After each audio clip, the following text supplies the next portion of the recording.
Hello everyone, welcome to channel learn with ease. आज का topic है dissolution of a partnership firm, जिसमें हम सॉल्व करेंगे question number 21, chapter 7 TS Grewal की बुक से class 12 accounts. Online sessions, online classes के लिए आप मुझे इस नंबर पर व्हाट्सएप कर सकते हो अपना नाम और क्लास।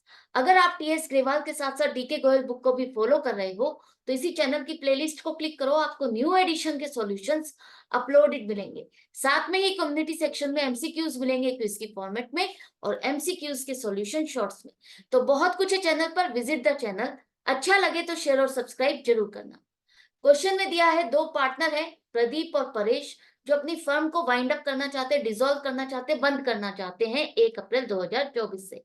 बैलेंस शीट है 31 मार्च 2024 की आपके पास।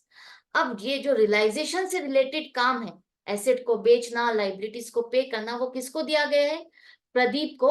और उसके ये काम के लिए उसको इस काम को संभालने के लिए दिए जाएंगे 10,000 रुपए एज कमीशन।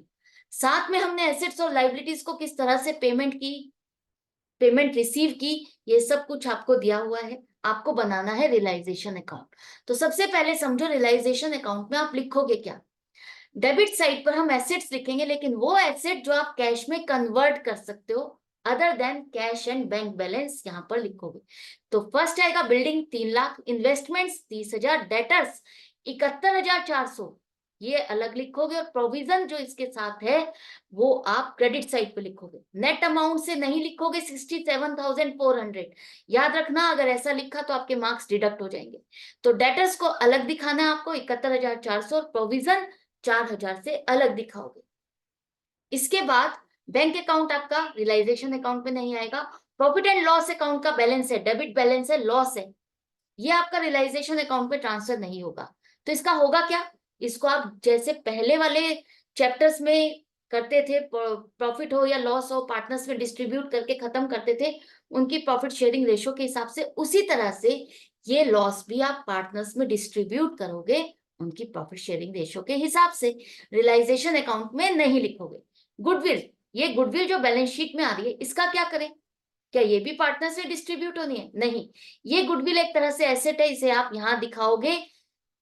टेंजिबल या इंटेंजिबल एसेट जितनी भी है जिसे आप कैश में कन्वर्ट कर सकते हो, वो सभी रियलाइजेशन अकाउंट में आएगी। सिर्फ और सिर्फ फिक्टिशियस एसेट जैसे कि एडवर्टाइजमेंट, सस्पेंस अकाउंट, ये आपका रियलाइजेशन अकाउंट में नहीं आएगा।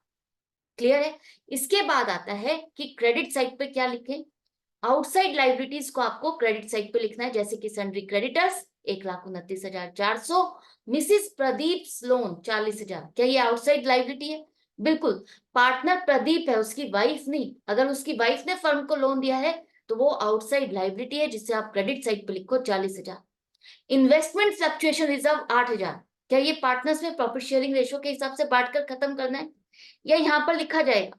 तो ध्यान से समझना, जब आपका आईएफआर और इन्वेस्टमेंट दोनों बैलेंस शीट में है, तब आप दोनों को जितनी जितनी अमाउंट से आपने बैलेंस शीट में शो किया है पूरा पूरा लिखोगे। इन्वेस्टमेंट आपने 30,000 लिखा, आईएफआर भी पूरा 8,000 यहां पर लिखोगे। अगर सिर्फ अगर सिर्फ आईएफआर होता और इन्वेस्टमेंट आपके एसेट्स में होता ही नहीं, तो उस केस में आईएफआर को दूसरे रिजर्व्स की तरह से आप डिस्ट्रीब्यूट करते पार्टनर्स के बीच में उनकी प्रॉफिट शेयरिंग रेशो के हिसाब से। तो रियलाइजेशन अकाउंट में ट्रांसफर करने के लिए ये दोनों चीजें होनी जरूरी है आपकी बैलेंस शीट में, आईएफआर भी और इन्वेस्टमेंट भी, तभी ये दोनों यहाँ पर ट्रांसफर होंगे। अगर खाली इन्वेस्टमेंट होगी तो इन्वेस्टमेंट तो हम यहाँ पर एसेट्स में शो कर सकते हैं। मैंने आपको समझाया है आईएफआर का केस। अगर आईएफआर आपको शो करना है तो उस केस में आपकी इन्वेस्टमेंट्स भी होनी चाहिए। अगर इन्वेस्टमेंट्स नहीं है तो आईएफआर यहाँ ट्रांसफर नहीं हो सकता। आईएफआर को यहाँ ट्रांसफर होने के लिए इन्वेस्टमेंट का सहारा चाहिए। तो याद रखना, जब ये दोनों हैं तभी आप एक साथ यहाँ पर ट्रांसफर कर सकते हो। अब आती है बारी कि हमने अपनी एसेट्स को बेचा कैसे, कितना पैसा मिला, और लाइबिलिटीज को कैसे पे किया। तो फर्स्ट है यहाँ पर प्रदीप ने अपनी वाइफ का लोन, जो कि उसने फर्म को दिया हुआ है 40,000 रुपए का, उसे लेकर के पे करने की जिम्मेदारी ली है। उसने कहा है कि मैं उसे पे कर दूंगा। तो एक तरह से फर्म की लाइबिलिटी को कौन टेक ओवर कर रहा है? पार्टनर कर रहा है। तो क्या फर्म ने उसको पेमेंट कर दी? नहीं की। फर्म का बैंक का बैलेंस कम हुआ? नहीं हुआ। तो प्रदीप को अभी फर्म पे करेगी, तो यहाँ पर किसके अकाउंट को आप क्रेडिट करोगे? To Pradeep's capital account. एक बात याद रखना, जो भी पार्टनर से रिलेटेड ट्रांजेक्शन है उस केस में कैश या बैंक अकाउंट तब तक आप नहीं लिखोगे जब तक पर्टिकुलरली यहाँ पर लिखा ना हो, क्लियरली यहाँ लिखा ना हो कि उसको कैश में पेमेंट की है या उसने कैश में पेमेंट दी है। तो जब तक यहाँ नहीं लिखा हम यही मान के चलेंगे कि उसको पेमेंट नहीं मिली है। तो टू प्रदीप्स कैपिटल अकाउंट, उसने जो लोन की जिम्मेवारी ली है, उसने जो फर्म के बिहाफ पर 40,000 जो मिसिस प्रदीप को लोन का पेमेंट करना था वो उसने कर दिया। तो उसकी पेमेंट कौन करेगी? फर्म करेगी। उसके लिए हमने उसके कैपिटल अकाउंट में ही एडिशन कर दिया कि इसको 40,000 हमें और देने। इन्वेस्टमेंट्स जो आपकी 30,000 की है वो परेश, परेश कौन है? पार्टनर है, उसने एक तरह से खरीद लिया। गिवन टू परेश फॉर ₹27,000, इसका मतलब परेश को आपने बेच दिया। परेश को इन्वेस्टमेंट्स आपने 27,000 में बेची, परेश से अभी पेमेंट नहीं आई, कुछ लिखा नहीं है, तो यही मान के चलेंगे उससे पेमेंट नहीं आई। उससे पेमेंट लेने के लिए हम क्या करेंगे? उसके कैपिटल अकाउंट को डेबिट करेंगे कि इतना पैसा उससे लेना है। एसेट का रियलाइजेशन है, एसेट को बेच रहे हो तो कहां लिखोगे? क्रेडिट साइड पर। तो by Paresh capital account investments 27,000। Asset को अगर आप कैश या बैंक के थ्रू बेच रहे हो, पैसा आ रहा है आपके पास, तो भी यहां लिखोगे। अगर आपने किसी को पार्टनर को दी और उससे पेमेंट नहीं आई तब भी आप यहाँ पर लिखोगे। जरूरी नहीं है कि कैश मिलेगा तभी आप यहाँ पर रियलाइजेशन अकाउंट में लिखोगे, तो ध्यान रखना इस बात को। नेक्स्ट है कि बिल्डिंग आपने बेची 3.5 लाख में, तो ये पैसा आपको मिल गया। तो 3.5 लाख में बिल्डिंग बेच दी, आपको पैसा मिल गया, रियलाइजेशन अकाउंट में क्रेडिट साइड पे लिखो। अब आपके पास सारी आपने इंफॉर्मेशन एसेट से रिलेटेड कवर कर ली। चेक करो क्या आपने सारी एसेट्स को कवर कर लिया, ये बहुत जरूरी है। अगर कोई भी एसेट ऐसे छूट गई तो आपका रोंग हो जाएगा। तो आपका देखना है, बिल्डिंग आपने बेच करके पैसा ले लिया, इन्वेस्टमेंट आपने परेश को दे दी। डेटर्स, डेटर्स के बारे में कोई भी इंफॉर्मेशन नहीं है क्वेश्चन में, साइलेंट है कि डेटर्स से हमें पेमेंट कितनी मिली, मिली या नहीं मिली, कुछ नहीं लिखा। तो उस केस में हम यही मान के चलेंगे 71,400 के जो डेटर्स हैं उन्होंने पूरी पूरी पेमेंट कर दी है हमें। अब आप कहोगे यहाँ प्रोविजन फॉर डेट्स भी तो था, इसे क्यों नहीं एडजस्ट किया? प्रोविजन फॉर डेट्स का मतलब क्या है कि अगर आपके पैसे डूबेंगे, बैड डेट्स होंगे तो आप उससे एडजस्ट करोगे। वो एक खर्चा अगर होगा तो आप उसको इसके साथ एडजस्ट करोगे। तो पैसा तो आपका पूरा मिल गया, बैड डेट्स तो हुए ही नहीं।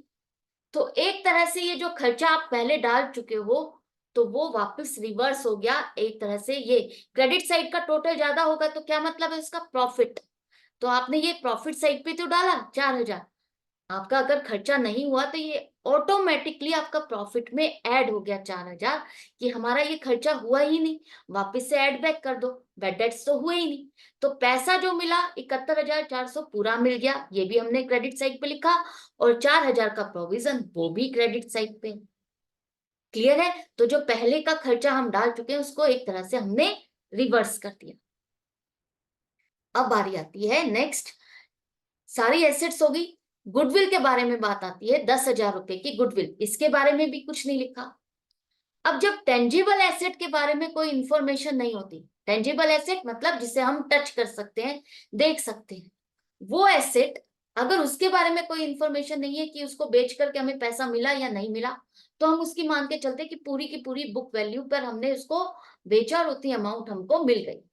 लेकिन इंटेंजिबल एसेट जिसे हम देख नहीं सकते, टच नहीं कर सकते, लेकिन वो एसेट है जैसे गुडविल, उसको अगर आपकी रियलाइजेशन अमाउंट यहाँ पर नहीं दी है तो आप लेके चलोगे नील वैल्यू है, उसको बेचने पर आपको कुछ नहीं मिला। ये 10,000 पूरा का पूरा एक तरह से लॉस है।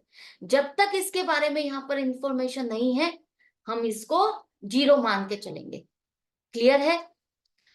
तो टेंजिबल में बुक वैल्यू लेनी है, इंटेंजिबल में जीरो वैल्यू लेनी है जब तक इंफॉर्मेशन नहीं है। ये बहुत इंपॉर्टेंट पॉइंट है, बहुत इंपॉर्टेंट अमेंडमेंट है सीबीएसई का इस साल, तो ये इस चीज को याद रखना।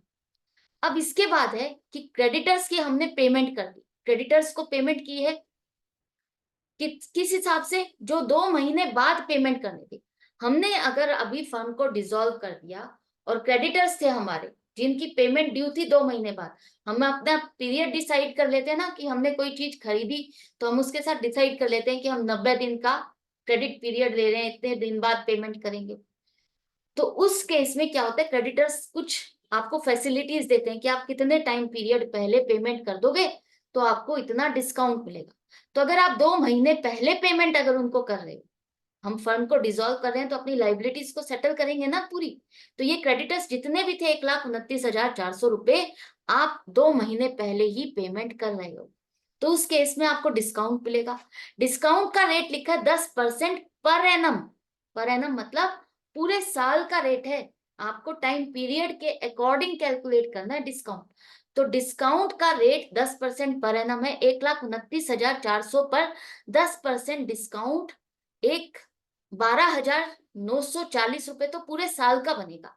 हमें 2 महीने पहले अगर हम पेमेंट कर रहे हैं तो 2 महीने पहले के हिसाब से हमारा जो डिस्काउंट बनेगा वो 2,157 रुपए।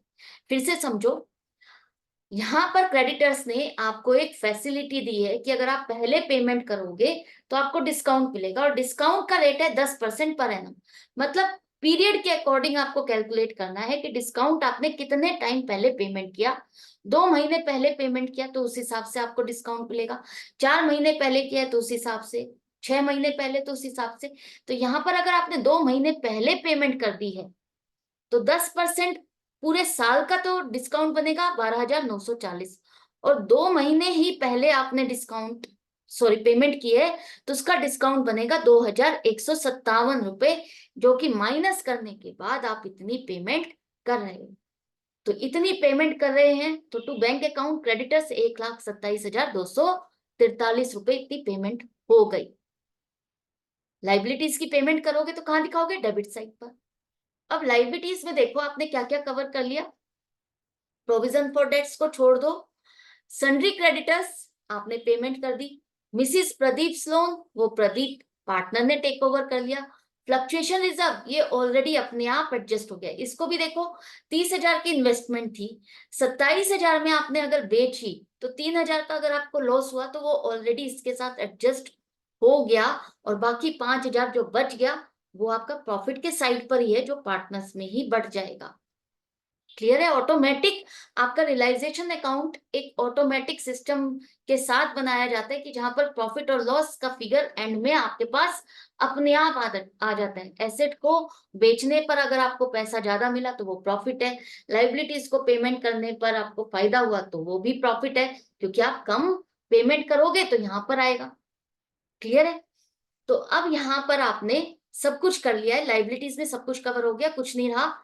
इसके बाद रहता है यहाँ पर लिखा है स्टार्टिंग में, ध्यान से रीड करो, 10,000 का कमीशन हमें प्रदीप को देना है।